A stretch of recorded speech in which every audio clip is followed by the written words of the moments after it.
Good afternoon po sa inyong lahat. Good afternoon, Father. Batiin ho natin ang mga katabi muna natin, good afternoon. At mga kapatid, kahit na tayo ay nasa ordinary time, 23rd Sunday in ordinary time, itong linggong ito ay extraordinary para sa ating lahat dito sa Laberisa. Sapagkat kagaya ng aking nasabi, ngayon ay pinagdiriwang natin ang ika-73 taong anibersaryo ng pagkakatatag ng ating simbahan. Kaya mga kapatid, palakpakan natin ang ating Panginoon sa lahat ng biyaya na Kanyang ipinagkaloob para sa ating simbahan. Pakibati naman po ang katabi ninyo, happy anniversary. Anibersaryo ng ating simbahan. Kanina, yung alas 10 ng umaga ay talagang puno tayo, talagang feel na feel ng lahat ang anniversary ng ating parokya. Alam mo ninyo, sana matapos tayo ng medyo maliwanag pa. Kasi ang pinakamagandang spot sa araw na ito ay yung dyan sa may tapat ng simbahan natin, yung marker, yung kulay itim. Kasi nandoon yung petsa ng pagkakatatag ng ating simbahan, 1951. Kaya kung may oras pa at maliwanag, wag lang kayong magsiksikan. Diyan po nasa labas yung marker ng ating simbahan. At tayo'y nagpapasalamat siyempre sa ating patron, ang mahal na Birhen ng Asunsyon dito sa Laberisa. Dahil ngayon ay ang kanyang kaarawan. Kaya mga kapatid, this time, siya naman ang bigyan natin ng palakpak, ang ating mahal na Birheng Maria sa kanyang kaarawan. Sabihin natin ng malakas, Happy Birthday, Mama Mary! No? Yan ang ating patron. Tamang-tama maraming bata kasi kanina pa umuulan ng mga cake dito sa ating simbahan. At mamaya, pagkatapos ng misa, lahat ng bata ay tatanggap din ng cakes. No? Slice of cake lang. Di namin kaya yung buo. No? At least lahat ng mga bata. Kanina pang umaga yan, no? Bilang pagdiriwang ng kaarawan ni Maria. At tayo dito sa Laberisa, napakalapit sa puso natin ang mahal na ina.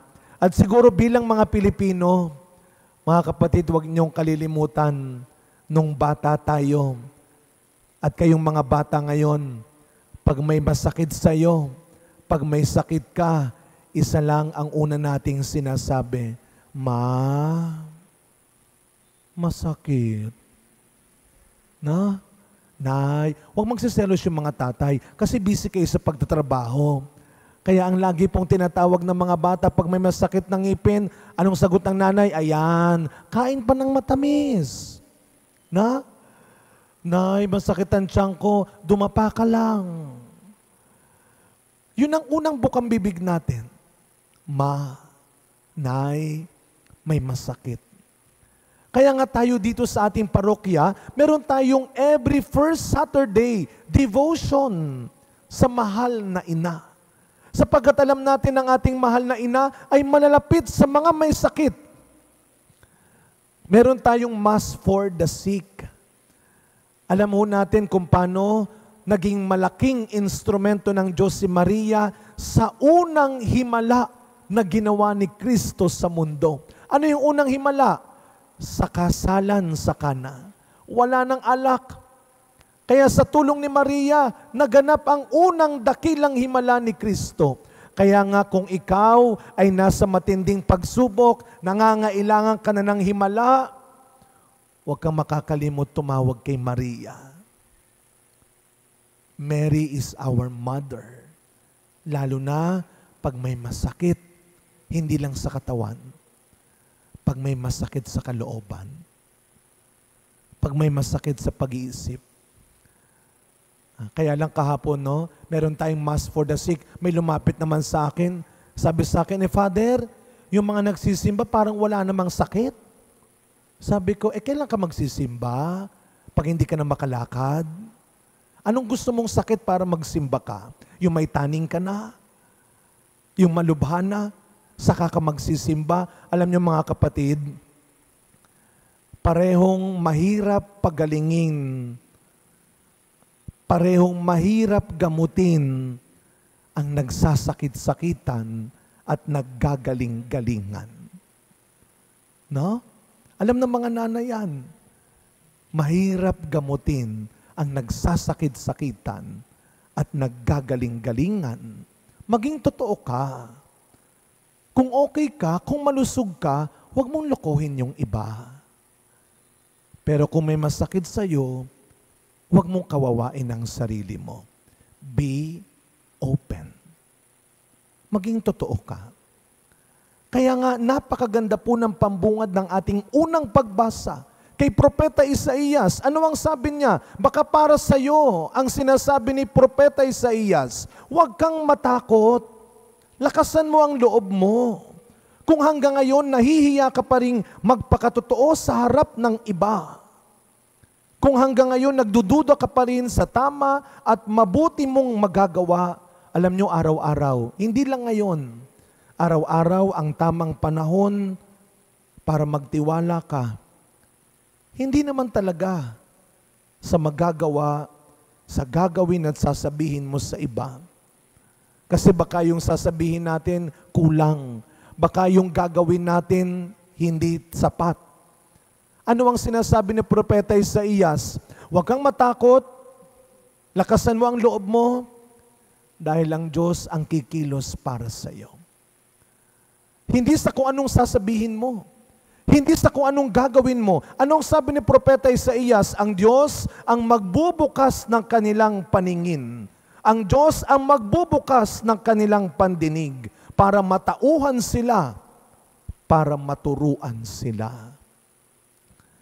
Kaninang hapon may kasal dito sa atin, no? Kahapon nagkasal din ako sa Maria Goretti sa may UN.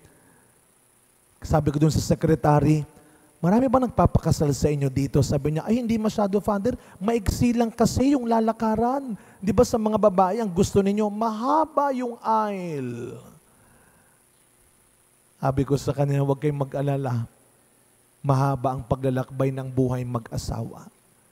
Kahit maikli lang ang lakaran ninyo sa kasal. Pero ako natutuwa, minsan nagtataka rin, pag merong mga napaka-sweet, na mag-boyfriend, pag nagpo-propose, pag ikinakasal, may personal vow. Ito yung kuminsan nagugulat na lang ako pag sinasabi nung isa, alam mo mahal, binago mo ako. Talaga? Diba? You changed me. Ewan ko sa'yo. Mga kapatid, huwag niyong kalilimutan, hindi mo trabahong baguhin ang ibang tao. It is not your job. Hindi mo trabahong baguhin ang asawa mo, kaya mo pinakasalan para baguhin. Kahit na ikaw ang magulang niyan, hindi mo rin mababago yan. Ang Diyos lang. Ang Diyos lang ang may kapangyarihan at kakayang baguhin ang tao. Kaya nga pinagdadasal natin sila. Dahil ang Diyos ang tunay nakikilos para sa kanila. Pero ang ganda ng sinasabi ni San Pablo, basta tandaan mo ito, ang paalala ni Pablo sa ikalawang pagbasa, kung gagawa ka rin naman ng tama at maganda, huwag kang nagtatangi ng iba. Anong ibig sabihin ni San Pablo? Huwag kang nagtatangi ng iba. Huwag mong binabase ang kabaitan mo sa kasuotan lang ng iba, sa katalinuhan lang ng iba, sa kayamanan lang ng iba, sa katayuan lang ng iba. Sabi ni Saint Mother Teresa of Calcutta, if you will judge them, then how can you love them? Kung lagi kang mangungusga, wala kang oras para mahalin ng iba. Meron akong isang blessing na hindi makakalimutan.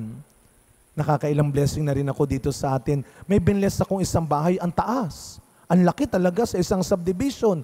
Ang taas ng bahay. Natakot ako baka pagbukas ko, langit na ang aking pupasukin. Ang laki talaga, ang ganda. Pero nung magbe-bless na ho, on time naman ako, before the time pa, sabi nung may-ari, Father, please, nakiusap naman, pwedeng antay lang konti, may inaantay lang tayo. Sabi ko, naku, sino na naman kayang special na bisita ito? Antay kami, mga 15 minutos din. Maya-maya bumalik siya, Father, okay na, nandito na po sila. Pinakilala sa akin, Father, ito nga po pala yung mga karpentero ng bahay ko. Wala tayong ganito kung hindi sila maayos magtrabaho. Alam nyo, ito yung mga karanasang katulad ng naranasan ng may sakit sa ebanghelyo natin.